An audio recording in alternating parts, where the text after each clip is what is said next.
You will need the book of Revelation, especially Revelation chapter 16. There are other verses as well. Our discussion is the Battle of Armageddon. In Revelation chapter 16, verses 14 through 16, go forth unto all the kings of the earth and the whole world, to gather them to the battle of that great day of God Almighty. Verse 16. And he gathered them together unto a place called, in the Hebrew tongue, Armageddon, or if you're reading other versions, Har-Mageddon. Is the battle of Armageddon in the past? Is it happening right now? Or the things that are showing it's just about to happen? Or is the battle of Armageddon far, far into the future? Is it a physical war? Is it a spiritual war? These are just some of the questions that we are going to answer in our lesson today. The first thing we're going to do, like we did last week, is we're going to take a quick glance at the modern view of the Battle of Armageddon. You will get a quick idea simply from the headlines, then we will deal with a few details. But the first one would be Mrs. Palin, Sarah Palin. She said a number of years ago, Palin warns of Armageddon. Of course, I wonder what she would say today with what's going on. And then last month, there was a website. In the Battle of Armageddon, is the Battle of Armageddon around the corner? He goes on and he says yes. So he asks and answers the question. Then we have another site. Again, this was October. Hamas's march to Armageddon. So he sees Armageddon pretty soon. We have yet another one from November, so it's getting closer. It was just the other day, just this past week. Does Armageddon begin with the Hamas massacre? He says yes. Here we have a particular individual who is a TV evangelist. And he says American evangeletics, I got that wrong, await the final battle in Gaza. You may remember there's a bunch of things going on over there now. This fellow goes much further into it. Prelude to Armageddon. Israel declares war on Hamas. Jehovah's Witness. They teach on their site. What is the Battle of Armageddon? Answer. The Battle of Armageddon refers to the final war between human governments and God. These governments and their supporters oppose God even now by refusing to submit to his rulership. The Battle of Armageddon will bring human rulership to an end on this earth. Says more, but that gives you an idea of what some people have to say concerning Armageddon, the Battle of Armageddon. We also take notice of a few details that go like this. Our first writer. The Battle of Armageddon is anticipated in Revelation 16, 13 through 16, but is not fought until Revelation 19. No, it's not so. Revelation 16 is a battle against Israel. Revelation 19 is a battle against the beast and the false prophet. The beast and the false prophet are battling Israel in Revelation 16. We go further and we notice another writer. He says, Russia's invasion of Afghanistan. What? I thought Russia invaded Ukraine. Russia invades everything. Start over, Ron. Okay. Russia's invasion of Afghanistan and its moves in Iran could signal the beginning of the last days by triggering the Great War of Armageddon. Go into a few more details with this next writer. The beast power will have already conquered some parts of the Middle East. He will have established a foothold in Jerusalem. Daniel refers to the beast as the kingdom of the north. This is the same as the fourth beast, Daniel 7, the resurrected Roman Empire. For a number of decades, denominationalists, those preachers of the world trying to get the end of the world to us today, have said that in Daniel 2 and in Daniel 7, there is Rome. But there is also the resurrection of the Roman Empire because it was removed. That's what he's talking about. He continues. What country today is east and north of the Holy Land? Russia, with its capital Moscow. That's right. The eastern hordes led by Russia and allied with China, India, and Japan composed the 200 million man army mentioned in Revelation 9:16. 200 million man. Wait a minute. We're going to take notice of this. Revelation 19:16 is not a 200 million army. It's a 200 million man cavalry. Cavalry has infantry. Horsemen and the riders add up to 200 million. We'll see it in a minute. I just wanted you to know that. He continues, the kings of the east, I thought it was the kings of the north. Well, he's got the kings of the north, kings of the east, and the whole world. He's got them all involved in this. The kings of the east will march into the Holy Land. The beast and his allies will close in on the kings of the east to confront their armies. The world will stand at a brink of annihilation. Have you noticed all of these writers are saying the same thing? The Battle of Armageddon means we're going to come to an end. Let me scare you. Let me frighten you.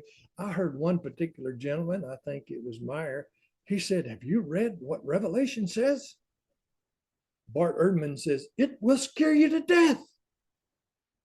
Well, Bart, if you would believe instead of listening to your seminary buddies, then you might get a better view of Revelation. Well, Ron, I'll tell you from what I've heard you say today, I'm scared. I hope you listen to the rest of what I have to say. This last great battle will be fought by all of those who will have already gathered at Armageddon. These two major factors will be seen. It is impossible to do what this gentleman says. Armageddon, the valley of Megiddo, is 20 by 20. 20 by 20. Have you ever tried to get a 200 million man army, much less cavalry and the infantry, into that little space? You can't even, they'll stand shoulder to shoulder and then be on top of each other for a week. We turn our attention from the modern view of what's going on to reading Revelation chapter 16. Armageddon is used only one time in the scriptures. Now, Megiddo is there. Valley of Megiddo is in the Old Testament a number of times. It was a great area of battle. As a matter of fact, it has been observed that that the Valley of Megiddo, that area, that 20 by 20 area, less than 20 by 20, that there have been more battles fought in that area than any other place in the world. I find that amazing. I see the figure of speech because of it. We don't find it one time, and it is in a section of scripture that is highly figurative. So bear that in mind. Here's the text. I'm going to read it. After I read all of it, mainly, we're going to look at some details. I heard a great voice out of the temple saying to the seven angels, go ye and pour out the seven bowls of the wrath of God unto the earth. What's your first thought? And the first went, and the angel poured out his bowl unto the earth. Verse 3. The second poured out his bowl unto the sea. Verse 4. The third poured out his bowl unto the rivers and the fountains of the waters. Someone asked me, and I even asked it when I was there myself. It says that the sea, and then it says the waters. I thought sea was water, and so you have a double. No, what it is, it's figures of speech.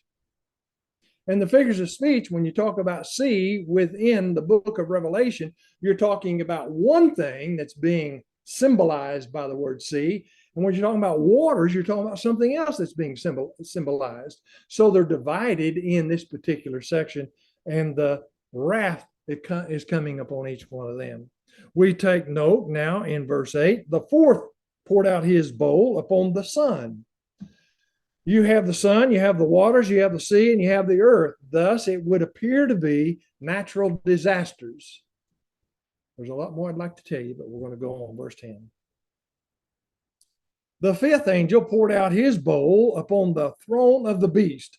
If you, like me, think that the beast, Revelation chapter 13, is Rome, the Roman government, and all that she has to do, then you recognize that right now there's wrath going to be poured out upon that beast. But you'll notice that he gnawed his tongue with pain. Thus, we recognize, it would seem, internal corruption and decay. And when you get to 70 AD, there was a bunch of that. We're now looking at verse 12. The sixth poured out his bowl upon the river Euphrates. When you read Revelation chapter 7, you saw that there were four angels that God said, wait at the river Euphrates. But here, and the water thereof was dried up, that the way might be made ready for the kings that come from the sun rising. So now, not Revelation 7, but now those kings are let loose. Skipping to verse 17, we're coming back over those. We're going to see some details. The seventh angel poured out his bowl upon the air. I heard a great voice. It is done. It is done.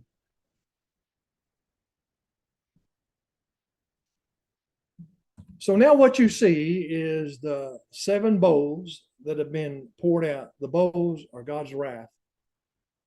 Some would say vials.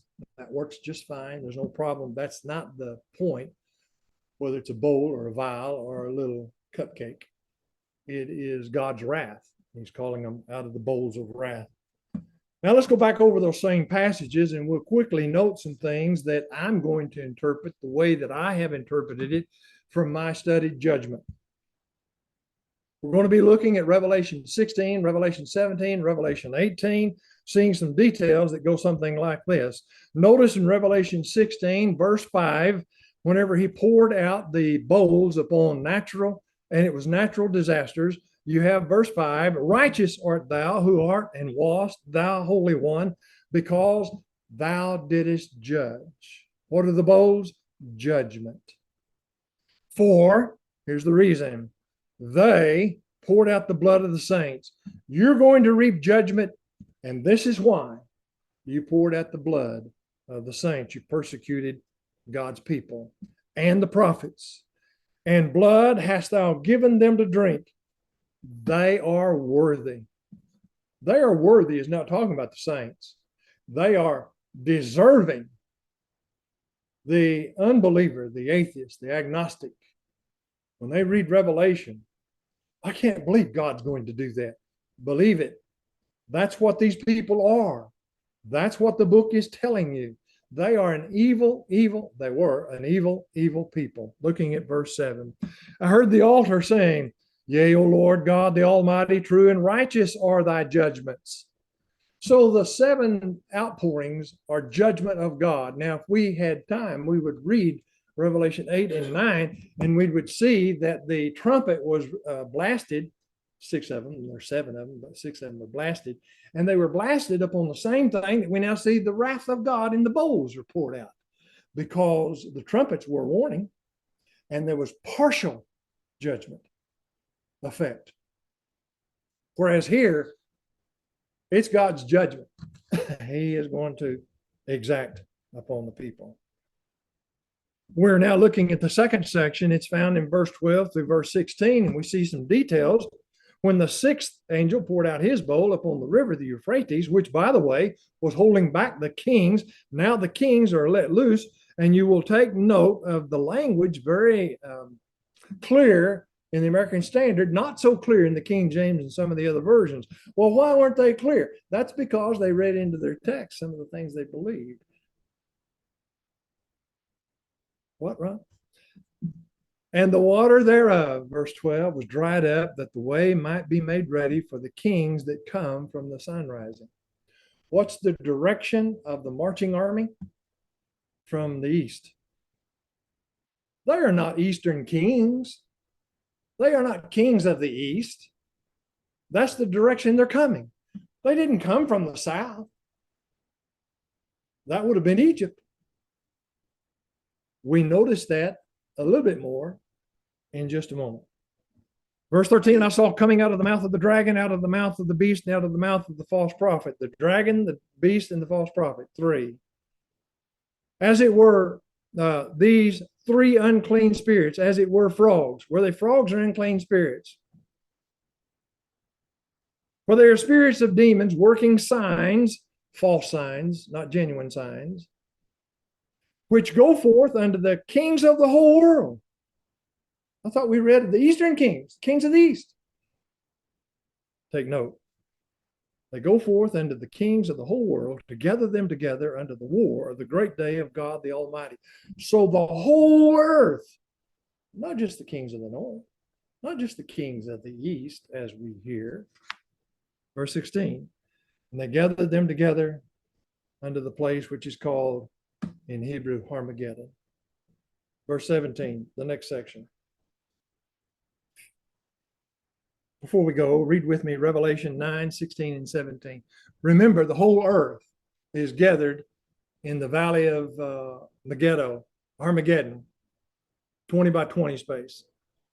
Revelation 9, 16, and the number of the army of the horsemen were 200,000. And I heard the number of them. And thus I saw the horses in the vision and them that sat on them. So you have the number of the horses and the number of them that were on them. And it was 10,000 times 10,000 is what it was. And so when you multiply 10,000 times 10,000, you get 100 million. And then when you multiply it by 2, because it says twice, you have 200 million cavalrymen that are in the valley. That's 200 by 200. You know immediately that that's a figure of speech. And what it's saying to us is this: that is an army to be feared. I enjoy some of the movies that Hollywood puts out. I like the idea that was presented with 300 Spartans. They went against Leonidas. Leonidas, the king of the Spartans, 300 of them went against a 200 million man Persian army and beat them for a while. You're 300 Spartans. By the way, we're 1,000 Thebans as well. You're 300 Spartans. And here comes this horde of 2 million men, soldiers. What's going through your head? I'm going to die today. Today is my last time on earth. So 6 hours later, they're still fighting. But you still see 200 million. Now, if you had 2 million, if you had 200 million horsemen and then the cavalry, you can see the problem. You would be afraid of that type of army. Wait a minute, Ron. Wait a minute. Who's going to use horses today in a battle? Well, what this is a figure of speech for tanks. Okay, there's 200 million tanks in that area. You made it even worse. Furthermore, did you know there are only 60 million horses in the world? I found that amusing. We noticed. We're now looking at verse 17 and following, the next section, a few details in it. The 7th poured forth out his bowl and said, it's done. Now, when he got to the 7th trumpet, he didn't say it was done. Now he says, it's done. Verse 19. And the great city was divided into 3 parts, and the cities of the nations, Gentiles, fell. What he's telling you is the who this was poured out upon, and it is done. And the who is divided into 2 parts. What's this? The nations would be the Gentiles. Matter of fact, sometimes the word nations in the Greek is translated Gentiles. So the cities of the nations fell. Well, what happened to the great city? Wasn't it a city of the nations? No, no, it was Jerusalem. It was the great city. The great city is Jerusalem. Jerusalem fell, and with her fall, those Gentile cities around her also had some issues. They too had the wrath of God poured out upon them. But he now deals specifically with the great city. Notice the second part of verse 19. Babylon the Great was remembered in the sight of God to give her the cup of the wine of the fierceness of his wrath. That's vengeance. Just write the word vengeance out beside that. God is bringing vengeance upon Jerusalem and the Jews because of their ungodliness. Matthew chapter 24, Matthew chapter 23, verse 34 and 35 certainly give us a picture of that. But we continue on because our looking is, we'd like to go there, but we're going to continue. Look at chapter 17 of Revelation. You're going to see that the city, the great city, is Jerusalem. She is identified, her judgment is passed, and her crimes are declared. First of all, in chapter 17, 1 and 2, and I'm not going to be able to cover every verse. I'd like to. They would just verify what I'm going to tell you in highlights.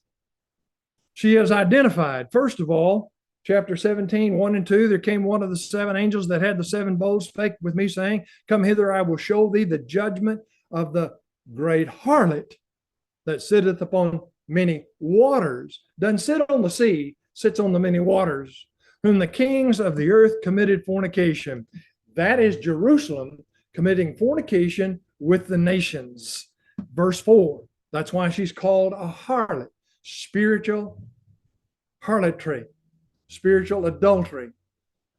And when you read Isaiah, when you read Hosea, you see God accusing the Jews of the same thing. He just didn't destroy them then.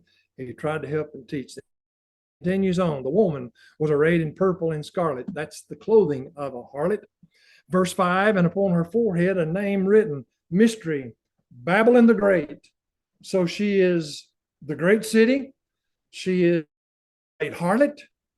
And she is a great Babylon the Great, the mother of harlots. You remember a number of years ago when Trump dropped the MOAB, the Moab, the mother of all bombs on Afghanistan? The mother of all bombs means it's the biggest one. The mother of the harlots means there's none greater than this harlot. You cannot find an adulteress greater than Jerusalem. Verse 6, and I saw the woman drunken with the blood of the saints and with the blood of the martyrs of Jesus. With what? That describes Jerusalem to a T. Looking now at the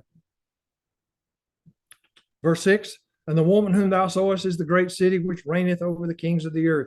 That gives some people some problems because they do not see Jerusalem reigning over the kings of the earth. Well, Josephus in his book of history in the first century would point out that Jerusalem would reign over 10 kings in that area. So it would reign.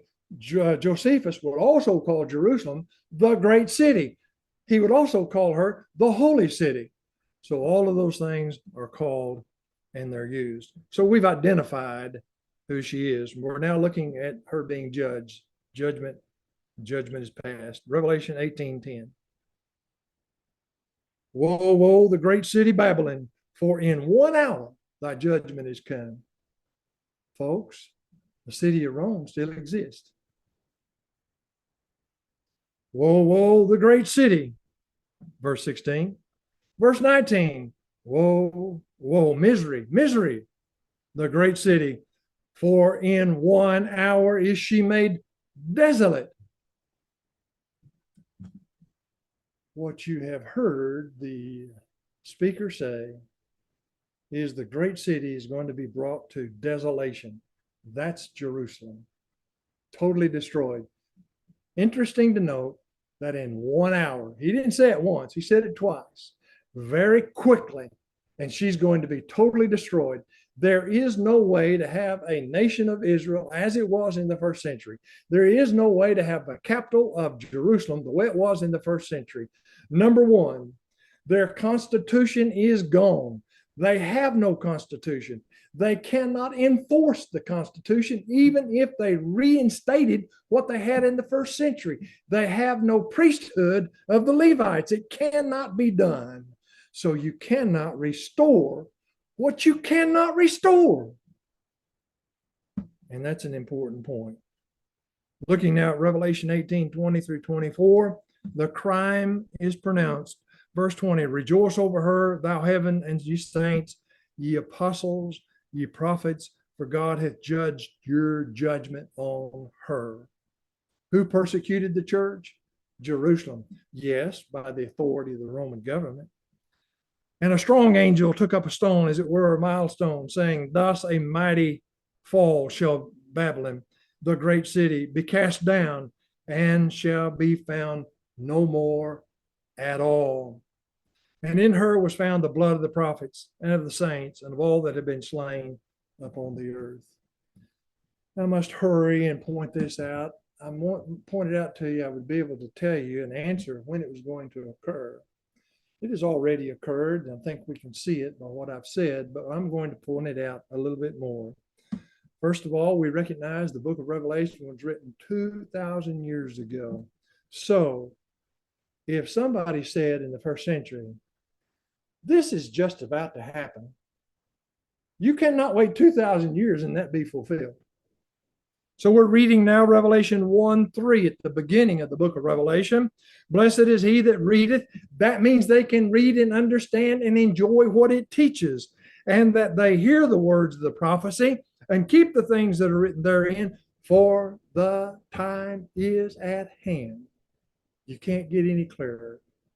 In the middle of the book, you have Revelation 11:2, and the court which is without the temple, leave without, measure it not, for it hath been given unto the nations, and the holy city shall they tread underfoot 42 months. That means the city existed whenever John wrote that. The city of Jerusalem existed. Thus, 70 AD. Revelation 11:8, John clearly indicates that Jerusalem still existed. He said, their dead bodies lie in the street of the great city, where also their Lord was crucified. You can't get any clearer. Since Jerusalem was totally destroyed in 70 AD, then the book was written in the first century to the audience of the first century by the writer in the first century, depicting things of the first century. We have at the end of the book of Revelation, Revelation 22:6 through 10, verse 6. These words are faithful to send his angel to show unto servants the things which must shortly come to pass. Verse 10, seal not up the words of the prophecy. Don't seal them up. They're to be known. For the time is at hand. I don't know how God could get any closer. I don't know what more he could say. But those things, Armageddon, occurred in the first century with the fall of Jerusalem and the nation and the city. Hopefully. You have noted what I've said, and you have noticed that my study judgment shows that Armageddon is the major defeat of the nation of Israel, meaning that it is the final and total fall of Jerusalem and the nation. This fall occurred as Jesus himself predicted before the Jewish audience in Matthew chapter 24, recorded for us in Matthew 24, Mark 13, Luke 21, the first century audience. History shows that in the first century, the nation of Israel fell, including the fall of Jerusalem.